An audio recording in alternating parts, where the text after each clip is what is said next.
आपके अगेंस्ट कोई काम हो रहा है और आपके ही घर में, आपके ही नाक के नीचे। आप पर कलंक लगते लगते बच गए। किसी के खेल का तख्ता पलट होने जा रहा है। यहाँ पर मेल मिलाव किसी का बढ़ता जा रहा है, थोड़ा सा सावधान रहना होगा। किसी की पहचान धीरे धीरे यहाँ खत्म होती हुई दिख रही है मुझे। हेलो एवरीवन, नमस्कार, मैं हूँ Khushboo and welcome back to my channel. कैसे हैं आप सब? जो भी न्यू व्यूवर्स चैनल पर पहली बार आए हो, चैनल से जुड़िए, सब्सक्राइब कीजिए, मेरी स्वीट सी फैमिली का हिस्सा बनिए। और यदि आज आप इस रीडिंग को क्लेम कर रहे हैं तो कमेंट सेक्शन में 111 लिखकर अपनी सहमति ज़रूर दें। कहाँ से सुन रहे हैं आप मुझे, कहाँ से देख रहे हैं, मुझे ज़रूर बताइए, मुझे बहुत प्रसन्नता होगी। फिर लेकर आई हूँ एक चैनल मैसेज। देखते हैं यूनिवर्स आज क्या संदेश लेकर आए हैं आपके लिए, कौन से गाइडेंस लेकर आए हैं, क्या है जो आज भेद है परंतु खुलने वाला है, कौन सा सच सामने आने वाला है और किस पर्सन की एनर्जी सबसे पहले मैं यहाँ पिक कर पा रही हूँ। ऑलराइट, माँ आदिशक्ति दुर्गा भवानी की कृपा बरसे आप पर, आपके परिवार पर। आई होप आप सब स्वस्थ हो, मस्त हो, सुरक्षित हो, खुश हो, आपके मन में छुपी इच्छाएं पूरी हो, आप सबको बहुत सारा धन, रुपया, पैसा, शांति, मन की शांति, जीवन की शांति प्राप्त हो। हर स्वप्न जो अब तक अधूरा रह गया इस वर्ष से पूरा हो। इस पॉजिटिव नोट्स के साथ चलिए रीडिंग स्टार्ट करते हैं। एनर्जी की बात कर लो तो नकली फूलों की एनर्जी आ रही है, कपड़े से बने हुए फ्लावर की एनर्जी आ रही है। ये लग रहा है कि कोई लड़कियां या बच्चे सीखते हैं ना फूल वगैरह बनाने के लिए, तो शायद अपने घर में कोई गुलदस्ता बना कर रखे हैं या कोई, लेकिन ये कपड़े से बना नकली फूल है। किनके घर में आर्टिफिशियल फ्लावर है लेकिन प्लास्टिक का नहीं है। मैं फिर से बता दूं, ये कपड़े से बना फूल है। ऐसा लग रहा है जैसे कि, क्योंकि बुद्ध की भी एनर्जी यहाँ पर, शुक्र भी है क्योंकि आकृति में ये फ्लावर है, तो परंतु ये कपड़े से बने रोज वगैरह फूल है। जिनके भी घर से आर्टिफिशियल ये फूल के गुलदस्ते की एनर्जी आ रही है, बहुत सारा फूल है, मुझे ज़रूर बताइए। और साथ ही साथ बुद्ध की एनर्जी कनेक्ट हो रही है, यानी कि बुद्ध वाले जो भी राशि है मुझे ज़रूर बताएं कि कौन है। और जिनका भी जन्मदिन 5 तारीख, 14 तारीख और 23 तारीख है, आप 5 मूल अंक के जातक हैं, स्वामी आपके बुद्ध है, आपकी संतान की भी अगर डेट ऑफ बर्थ है तो मुझे ज़रूर बताइए, एनर्जी आ रही है। बुद्ध वालों की एक खास बात बता दूं, रिश्तों को जोड़ना जानते हैं, सामंजस्य बनाना जानते हैं, बातों को किस तरह से पेश करना है ताकि सामने वाले का दिल भी ना टूटे और आपका काम भी निकल जाए। बेहतरीन होते हैं बुद्ध वाले, जुबान पर मिठास और दिमाग तेज, एक अद्भुत कॉम्बिनेशन। बुद्ध वाले हार नहीं मानते, थकते नहीं है, काम करना है, आगे बढ़ना है, अपने पैरों पर खड़ा होना है। इस तरह मृदुभाषी शब्द के साथ अपनी हर बात मनवा लेने वाले बुद्ध की इस पॉजिटिव एनर्जी को रिसीव कीजिए। नंबर 5 से क्या संबंध है आपका, मुझे ज़रूर बताइए। फर्स्ट डाउनलोड आ चुका है। यहाँ पर आपके अगेंस्ट एक काम हो रहा है और आपके ही घर में हो रहा है, आपके ही नाक के नीचे हो रहा है। ऐसा नहीं कि आप जानते नहीं, आप जानते हैं। यहाँ एनर्जी जानते हैं का मतलब ही है कि आप सह रहे हैं, आप चुप हैं, आप समय को पार कर रहे हैं, आपको हर चीज़ मालूम है। इस वक्त मैं एक ऐसे पर्सन की एनर्जी पिक कर पा रही हूँ। आप मेल हो सकते हो, फीमेल हो सकते हो, कंबाइंड एनर्जी, आप फीमेल भी हो सकती हो क्योंकि आप कोई महिला हो और आपको मालूम है कि जो काम हो रहा है आपके घर में वो आपके अगेंस्ट हो रहा है, आपके खिलाफ हो रहा है। इसमें कुछ ना कुछ आपका बुरा छुपा हुआ है, लेकिन फिर भी आप सह रही हो या सह रहे हैं। आप दफ्तर में जहाँ काम करते हैं वहाँ आपके अगेंस्ट कोई टीम बनी हुई है, आपके नाक के नीचे। आपके घर का शब्द क्या है, घर का मतलब बिल्कुल घर नहीं है, आपके ऑफिस में भी हो सकता है, वह भी आपका घर ही है जहाँ आप दिन रात समय बिताते हो, वो भी माहौल आपका घर जैसा ही माहौल है। मतलब आपके नाक के नीचे कोई षड्यंत्र हो रहा है, कुछ गॉसिप हो रही है, कुछ बातें हो रही है जिसको शिकायत कह सकते हैं, आलोचना कह सकते हैं, चुगली कह सकते हैं, और आपके अगेंस्ट हो रही है। आपको मालूम है इसका नुकसान हो सकता है आपको, फिर भी आप चुपचाप है। शायद परिस्थिति इस वक्त नहीं है, आपको एक्शन लेने की परिस्थिति नहीं है, इस वक्त चुप रहने का समय है, इसलिए आप चुप है। क्या कारण है? कोई ससुराल में है क्या कोई महिला जिसको मालूम है कि कुछ तो चल रहा है मेरे नाक के नीचे, मेरे ही खिलाफ, लेकिन फिर भी आप चुप हैं। कोई पुरुष है ऐसा जो उम्र में बड़े हो गए हैं, बच्चे उनके बड़े हो गए हैं और आपको मालूम है आपके बच्चे जो कर रहे हैं वो गलत कर रहे हैं, लेकिन आप बस चुप हैं, समय को देख रहे हैं, क्या करे क्या ना करे आपको समझ में नहीं आ रहा। बहुत कुछ सह रहे हैं आप, लेकिन आपके अगेंस्ट कुछ हो रहा है, आपके ही नाक के नीचे, आपके ही घर में, आपके ही आसपास, फिर भी आप चुप हैं। मुझे ज़रूर बताइए जिनसे भी रेजोनेट हो रहा है। ऑलराइट, सेकेंड डाउनलोड आ चुका है। यहाँ पर आप पर कलंक लगते लगते बचा है। इस वक्त मैं एक ऐसे पर्सन की एनर्जी पिक कर पा रही हूँ, आप मेल फीमेल कोई भी हो सकते हो, कंबाइंड एनर्जी आ रही है, आप पर एक कलंक लगते लगते बचा है, आप पर एक इल्ज़ाम लगते लगते बचा है। जिनके भी लाइफ से ये रेजोनेट हो रहा है ना, मुझे कमेंट सेक्शन में ये भी लिखे ज़रूर कि कौन सा इल्ज़ाम आप पर लग रहा था, क्या था जिससे माँ आदि शक्ति दुर्गा भवानी ने आपको बचा लिया, जिससे भगवान शिव ने आपको बचा लिया। कहते हैं हमारा स्वास्थ्य बिगड़ जाए तो फिर ठीक हो जाएगा, कोई बात नहीं। हमारा पैसा कोई चोरी करके ले जाए, कहीं डूब जाए, तो फिर धीरे धीरे उतने पैसे जीवन में आ जाएंगे, फिर रिकवर हो जाएंगे, हम पुरानी बातें भूल जाएंगे। लेकिन अगर आपके आचरण पर, आपके चरित्र पर कोई कलंक लग जाए, आपके नाम पर कोई दाग लग जाए, तो जीवन के साथ भी वो दाग रहता है और जीवन के बाद तक वो दाग रहता है। इसीलिए कभी भी अपने जीते जी कोई ऐसा कर्म नहीं करना चाहिए जिससे कि हम कलंकित हो जाएं। और कभी कभी हम निर्दोष होकर भी कोई ऐसा गलत काम नहीं करते हैं अपना जानकर, फिर भी हम पर कलंक लगता है, फिर भी हम पर कोई आरोप प्रत्यारोप या कोई दोष कलंक लग जाता है। यहाँ पर भी एक समय ऐसा आया कि आप पर इल्ज़ामों की बौछार हुई, आपने कुछ नहीं किया, और क्या कुछ नहीं कहा गया आपको, क्या कुछ नहीं डाला गया आपके सर पर, क्या कुछ इल्ज़ाम नहीं मढ़ा गया आपके माथे पर, लेकिन बस बाल बाल कहते हैं ना, बच जाना। समय सबके साथ न्याय करता है, क्योंकि समय पक्षपात नहीं करता है, वो अमीर गरीब नहीं देखता, वो मेल फीमेल नहीं देखता, समय सबका होकर भी नहीं रहता है, कभी पापी बलवान होते हैं और कभी पुण्य कर्म वाले, है ना। तो यहाँ पर भी समय आपके पक्ष में बोला और आप बहुत बड़े इल्ज़ाम से बच गए, वरना लोग कहीं का नहीं छोड़ते आपको। इल्ज़ाम लगाने की हर भरपूर कोशिश की गई आप पर, लेकिन आप बच गए, बाल बाल बच गए। ये आपके अच्छे कर्म थे, ये आपके अच्छे कर्म थे कि आप पर इल्ज़ाम लगते लगते बच गए, आप कलंकित होते होते बच गए। आप कोई लड़की हो सकती हैं, हो सकता है आप किसी लड़के के बात में आ गई और गलत कदम उठा ली अपने जीवन में, लेकिन बाल बाल बच गई। समय रहते आपको बात समझ में आ गई, अगले का चेहरा सामने आ गया, आप अपने माता पिता के पास लौट आई। आप कोई लड़का हो सकते हैं जो गलत संगत में पड़ गए, क्राइम की ओर बढ़ गए, कोई ऐसे गलत आदत का शिकार हो गए कि अगर थोड़ा सा और कदम आगे बढ़ाते तो जीवन चला जाता, नर्क हो जाता जीवन, कलंक लग जाता। लेकिन समय रहते संभल गए आप आपके मन में कोई गलत विचार घर कर गया और उस विचार पर आप काम करने लगे चुपके से, धीरे धीरे, और गलत क्षेत्र में चले गए। लेकिन फिर समय रहते आपको ऐसा लगा कि नहीं, ये रास्ते ठीक नहीं है, मुझे वापस आ जाना चाहिए, और आप आ गए और जीवन बच गया आपका। अब आप सोच रहे हैं कि कैसे मैं वापस आ गया, नहीं तो कहीं का नहीं रहता ऐसी कलंक लगती मुझ पर और मेरे परिवार पर। आप कोई महिला हो सकती हैं, शादीशुदा है, परिवार है, सब कुछ है, लेकिन शायद मन बहक गया आपका, शायद गलत कदम की ओर कदम बढ़ रहे थे, लेकिन समय रहते किसी ने समझाया या समय ने आपको ऐसी विचार आपके मन में डाले कि आप लौट आई।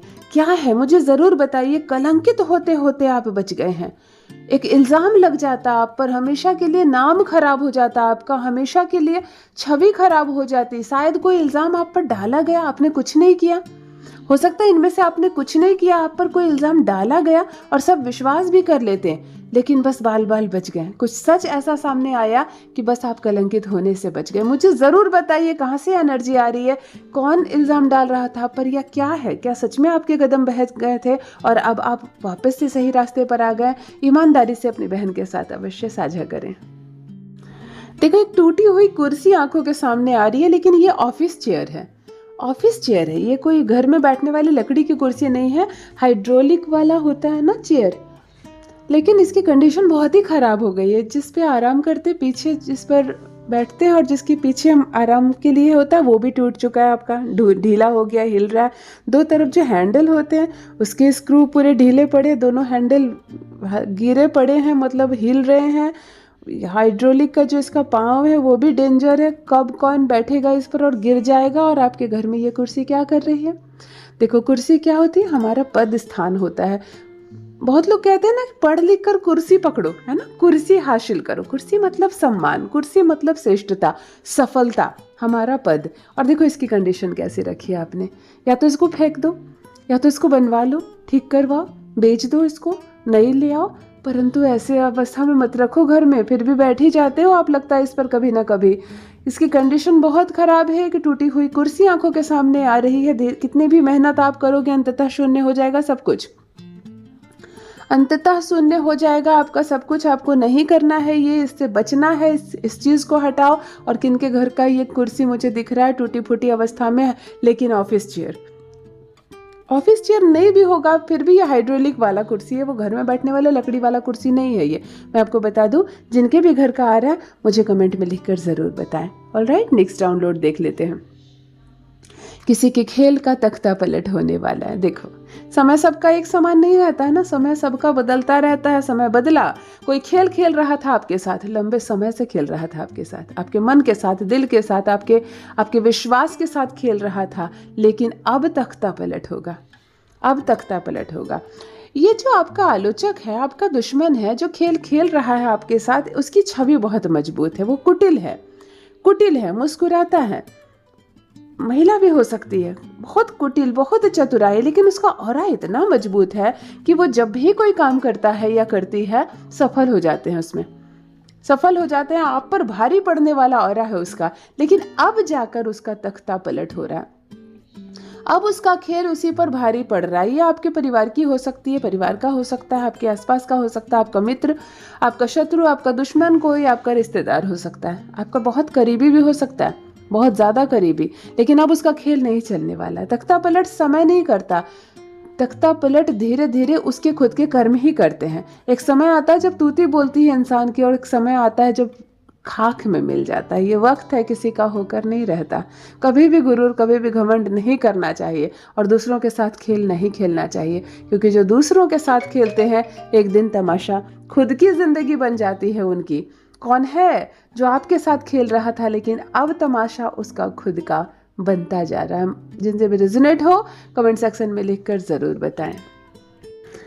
मेल मिलाव बढ़ रहा है उसका, थोड़ा सावधान रहें। इस वक्त मैं एक ऐसे पर्सन की एनर्जी पिक कर पा रही हूँ जिसके घर में है किसी का आना जाना, और किसी के साथ बढ़ रहा है मेल मिलाव। यूनिवर्स आपसे कह रहे हैं थोड़ा सा सावधान रहें, कुछ हो सकता है। क्या हो सकता है? आपके घर में किसी लड़के का आना जाना है, आपके घर की लड़की है, बड़ी हो गई है, आप ध्यान नहीं दे रहे, आपके घर की बच्ची समझ रहे हो आप उसको, और बाहर वाला जो आ रहा है वो बच्ची नहीं समझ रहा है। हो सकता है गलत संबंध बन जाए, दोनों के बीच गलत दोस्ती बन जाए, छोटी उम्र है उसकी बातों में आ जाए। एक रिश्ता जो पनप रहा है आपकी आंखों के नीचे, आप देख नहीं पा रहे हैं। किसी दो इंसान के बीच मेल मिलाव बढ़ रहा है। हो सकता है आपके घर में आपका ही मित्र बहुत बार आ रहा है और आपकी ही पत्नी के साथ बहुत ज़्यादा बातें कर रहा है और बहुत ज़्यादा दोस्ती हो गई है। ये दोस्ती है, कोई गलत चीज़ नहीं है, लेकिन ये दोस्ती भविष्य में इस रिश्ते पर भारी पड़ सकती है। थोड़ा सा ध्यान देना होगा। हो सकता है आप महिला हैं, आपके घर में कोई महिला लगातार आ रही है, बार बार आ रही है, आप ध्यान नहीं दे रही हैं कि उस महिला का इतना ज़्यादा मेल मिलाव आपके घर पे कभी आपके घर में रिश्तों पर भारी पड़ सकता है। बंद करो बाहर वालों का इतना ज़्यादा आना जाना, इतना ज़्यादा मेल मिलाव, क्योंकि बाहर वाले हर हाल में बाहर वाले होते हैं। आज नुकसान पहुंचाए, कल नुकसान पहुंचाए, लेकिन नुकसान पहुंचाएंगे ज़रूर। अपने अपने होते हैं, चाहे कितने भी कड़वे हो। किसी दो इंसान के बीच मेल मिलाव बढ़ रहा है, ये एनर्जी यहाँ पर आ रही है। ये कौन है? ज़रूरी नहीं घर आ रहे हैं, हो सकता है आपका ही मेल मिलाव किसी के साथ हद से ज़्यादा बढ़ रहा है। तो थोड़ा ध्यान दे कि ये जो संबंध आगे बढ़ रहा है, अंधाधुन आगे बढ़ रहा है, बेहिसाब रिश्ता आगे बढ़ रहा है, क्या ये लाभदायक है आपके लिए या नुकसान हो सकता है? थोड़ा सा संभल कर, यूनिवर्स आपसे कह रहे हैं सावधान रहें, क्योंकि मेल मिलाव बढ़ता जा रहा है और हद से ज़्यादा बढ़ रहा है। थोड़ी सी सावधानी बरतें। जिनसे भी रेजोनेट हो रहा है कमेंट में लिखना चाहे तो ज़रूर लिख कर बताएं। Alright, next download and last download. किसी की पहचान धीरे धीरे खत्म होती जा रही है। कौन है? एक ऐसे पर्सन की एनर्जी मैं इस वक्त पिक कर पा रही हूँ। आप मेल हो सकते हो, फीमेल हो सकते हो। एक समय बहुत बेहतरीन पहचान बनी, आपकी बहुत मजबूत पहचान बनी, परंतु समय अब खत्म हो चुका है। आपका समय बिगड़ गया है या खराब समय चल रहा है और धीरे धीरे आपकी पहचान कम होती जा रही है, खत्म होते जा रही है। आप पुरुष हो सकते हो, आप महिला हो सकते हो सकता है आपने एक समय खूब मेहनत की, अपने दम पर पहचान बनाई, लोग आपकी आगे झुकते थे, लोग आपकी बात मानते थे, लेकिन समय बीत गया और अब आपकी कोई वैल्यू नहीं लगाते हैं। वही बात जिसको सुनने के लिए दुनिया बैठती थी, वही बात कोई सुनना नहीं चाहता है। लोग सर झुकाते थे आपके आगे, अभी आपके बच्चे तक भी आपकी बात नहीं सुनते हैं। कौन है जिनको ऐसा लग रहा है कि जिनकी ज़िंदगी में वैल्यू कम हो रही है? समय क्योंकि आपके पक्ष में इस वक्त नहीं है और धीरे धीरे धूमिल होना, कहते हैं ना, चेहरा धूमिल होना, नाम धूमिल होना, आपकी आइडेंटिटी जो है वो फीकी पड़ती जा रही है, आपका व्यक्तित्व फीका पड़ रहा है। कौन है जिसकी पहचान धीरे धीरे खत्म हो रही है? आप मेल भी हो सकते हो, आप फीमेल भी हो सकते हो। एक समय अपने क्षेत्र में बहुत अच्छा करने वाले, आज कोई सुनता तक नहीं आपकी बातें। बहुत बुरा लग रहा है मुझे। ऐसे ऐसे सूर्य धूमिल होता है। सूर्य जब कमज़ोर होता है ना, तो हमारा मान घटता है। गुरु को भी मैं ले सकती हूँ। गुरु भी जब दूषित होता है तो धीरे धीरे लोग हमारी वैल्यू कम लगाने लगते हैं। यहाँ पर भी मुझे एक ऐसा व्यक्ति दिख रहा है जिसकी वैल्यू अब कम लगा रहे हैं लोग। तो मैं एक ही बात कहना चाहूँगी, हद से ज़्यादा दूसरों के रिश्ते में दखल ना दे और अपना ज्ञान दूसरों को बेवजह पकड़ पकड़ कर ना दे। अर्थात अपने आप को किसी पर थोपे नहीं, क्योंकि एक समय ऐसा आता है जब लोग आपको बर्दाश्त नहीं करने लगते हैं, आपको पसंद नहीं करने लगते हैं। इसीलिए कोशिश करें, सीमित रखें अपना दायरा, अपने कर्म अच्छे रखें और अपनी ओर फिर से मेहनत करें, अपनी पहचान फिर बनाने की कोशिश करें। समय है, एक तरफ नहीं रहता। समय कभी अनुकूल कभी प्रतिकूल होता है, परंतु प्रतिकूल हमेशा के लिए नहीं होता है। फिर अनुकूल होगा, फिर आपकी पहचान बनेगी। कौन है जिनको ऐसा लग रहा है कि उनकी पहचान कम हो रही है, बताना चाहे तो मेरे साथ अवश्य साझा करें। और कोई समस्या हो जीवन में तो भी मुझसे साझा करें, मैं आपको जवाब अवश्य दूंगी। यदि आज आप इस रीडिंग को क्लेम कर रहे हैं तो कमेंट सेक्शन में 111 लिखकर अपनी सहमति ज़रूर दें। कहाँ से सुन रहे हैं आप मुझे, कहाँ से देख रहे हैं, मुझे ज़रूर बताइए, मुझे बहुत प्रसन्नता होगी। जो भी न्यू व्यूवर्स चैनल पर पहली बार आए हो, चैनल से जुड़िए, सब्सक्राइब कीजिए, मेरी स्वीट सी फैमिली का हिस्सा बनिए। परमात्मा ने आपको बेहद खूबसूरत बनाया है, हमेशा इस बात का स्मरण रहे। आप श्रेष्ठ हैं, आप काबिल हैं, आप दिव्य हैं। आप जो कर सकते हैं कोई अन्य नहीं कर सकता। हमेशा इस बात का स्मरण रखें। Love you all my family. Bye bye.